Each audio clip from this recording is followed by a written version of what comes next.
في حادث مأساوي وقع ظهر اليوم، تسببت حادثة سير بين مدينتي أكادير ومراكش في وفاة 6 أشخاص وإصابة آخرين.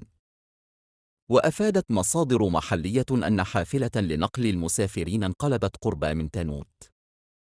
وأكدت المصادر أن فرق الوقاية المدنية بالتعاون مع السلطات المحلية والدرك الملكي تواصل جهودها لإنقاذ المصابين ونقلهم لتلقي العلاج والبحث عن أي جثث محتملة.